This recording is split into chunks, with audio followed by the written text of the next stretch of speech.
Greetings, Mindcrafters, and welcome to another exciting discussion on Mindcraft.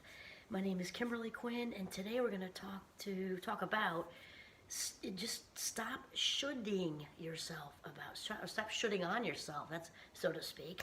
And yes, you may notice I have an arsenal of fleeces because we live in North Country here, and I think it's -2, which is a heat wave compared to yesterday.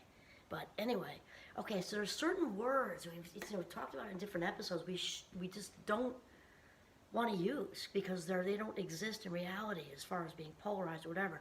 Today we're going to talk about stop shoulding on yourself. So, the shoulda, woulda, couldas, because what's over is over.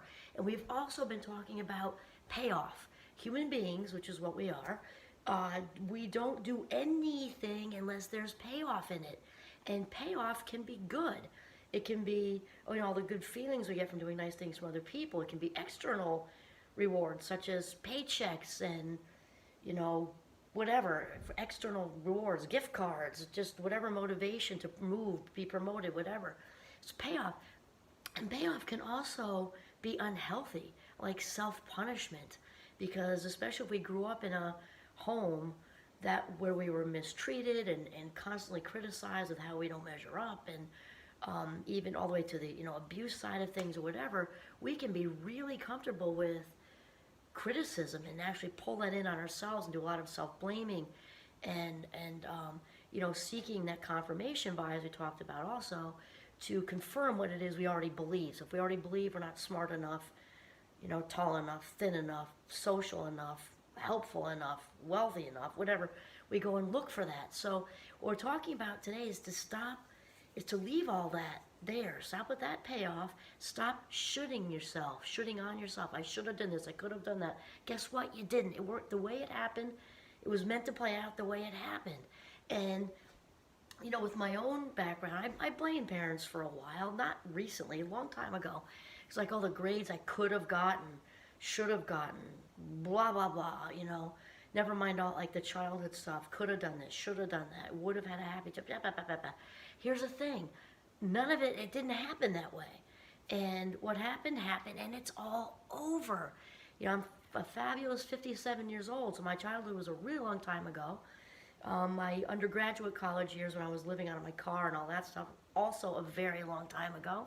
And the thing is, though I wouldn't want to relive it in any way, I also don't want to hang on and blame, because it takes from my emotional pie. We talked about that. We only have 100%.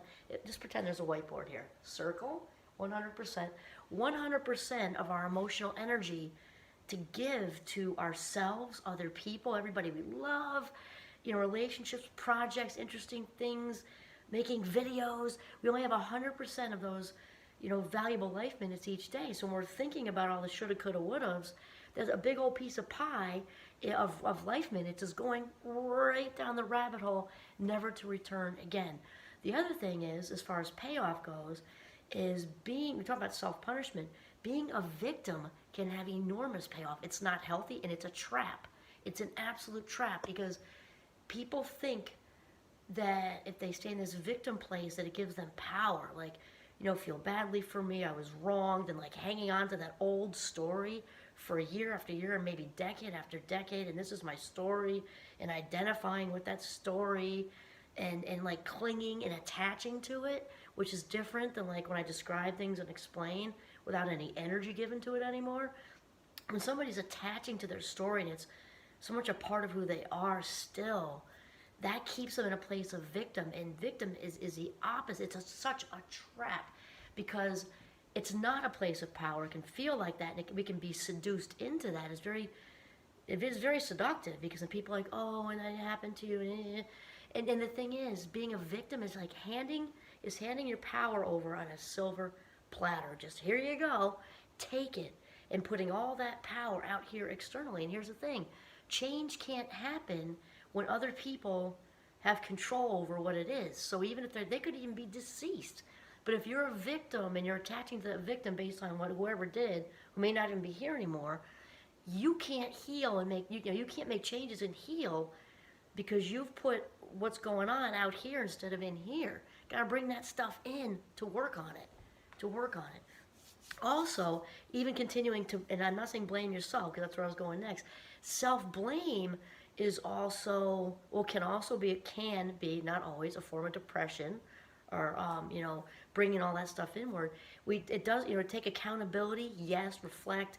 What could I, do next, in the future to work on this, whatever. But to continue to blame, there can be huge payoff in that too.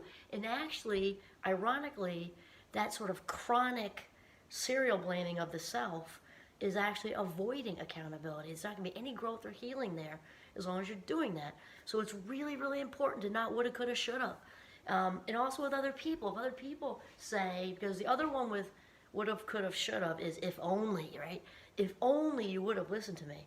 Okay, well, tell me how to do that now, because I didn't, and it's over. It might have been last week, last year, 10 years ago, 30 years ago. I didn't, so why are we having this conversation? Valuable life minutes. Like picture the hourglass in The Wizard of Oz when Dorothy flips it over, and picture that the life minutes sand just rolling down while this person is saying, "If only you would have listened to me." Okay, just do a big time out, or just stop because can't do it. Explain to me how I could have, should have listened to you now. You can't do it.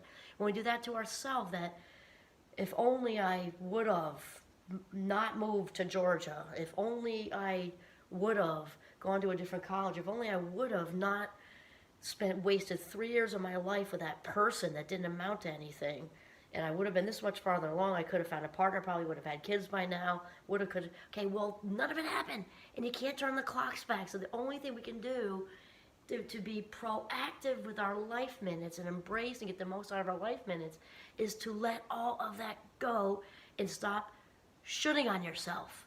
That's it. And spend those life minutes wisely, as if they were cash. Spend your life minutes as if they are cash, and live deliberately, so you're spending those in a proactive way to shape this moment, which will lead into other positive moments later on. Okay, stop shooting on yourself. This is Kimberly Quinn signing off from my freezing kitchen in northern Vermont. Have a mindful day.